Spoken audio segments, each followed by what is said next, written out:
একাদশ জাতীয় সংসদ নির্বাচনকে সামনে রেখে হবিগঞ্জ ১ নবীগঞ্জ বাহুবল আসনে সম্ভাব্য সংসদ সদস্য এমপি পদপ্রার্থী হিসেবে স্থানীয় জনগণের সাথে ঘনিষ্ঠ যোগাযোগ স্থাপনের অংশ হিসেবে উঠান বৈঠক করেছেন জামায়াত মনোনীত প্রার্থী শাহজাহান আলী।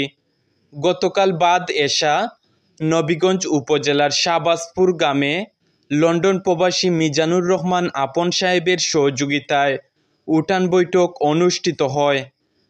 জনাব শাহজাহান আলী তার বক্তব্যে বলেন, আমার রাজনীতির মূল উদ্দেশ্য হল জনগণের পাশে থাকা এবং সত্যিকারের সেবক হিসেবে কাজ করা। শুধু ভোটের সময় নয়, প্রতিদিন মানুষের সুখ দুঃখে আমরা থাকতে চাই। গণমানুষের আস্থা অর্জনই আমার বড় অর্জন হবে।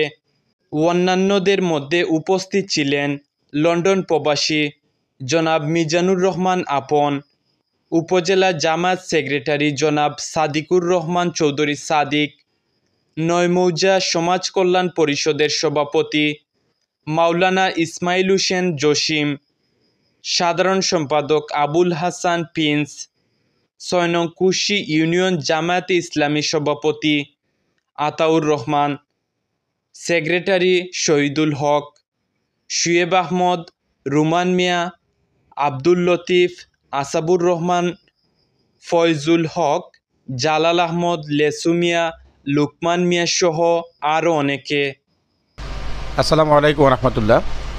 আজকে রাতে তো আমার শাহবাজপুর এলাকার উঠান বৈঠক ছিল। সম্মানিত গ্রামবাসী, পঞ্চায়েত কমিটি, মুরব্বিয়ানের সাথে একটা মত বিনিময় সভা।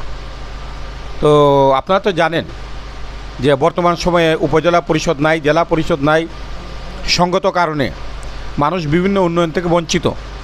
তো মানুষের কাছাকাছি যাওয়ার মধ্য দিয়ে মানুষ কি সুবিধা থেকে বঞ্চিত আছেন, কি কষ্টের মধ্যে আছেন, দুঃখের মধ্যে আছেন, এই বিষয়গুলো জানা এবং যথাযথভাবে ওইটা অ্যাড্রেস করে বাংলাদেশ সরকারের বিভিন্ন সংশ্লিষ্ট কর্তৃপক্ষের সাথে যোগাযোগ করার মধ্য দিয়ে এই বিষয়গুলো সমাধান করা, এই সেন্স থেকেই উঠান বৈঠকগুলো আমি ইতিমধ্যে চালিয়ে যাচ্ছি।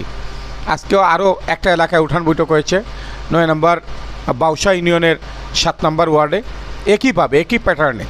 তো আলহামদুলিল্লাহ আজকে এই এলাকার জনসাধারণ, মুরব্বিয়ানে কেরাম, ইয়াং যুবক তরুণ, তাদের সাথে তাদের প্রবলেমগুলো আমি শুনলাম।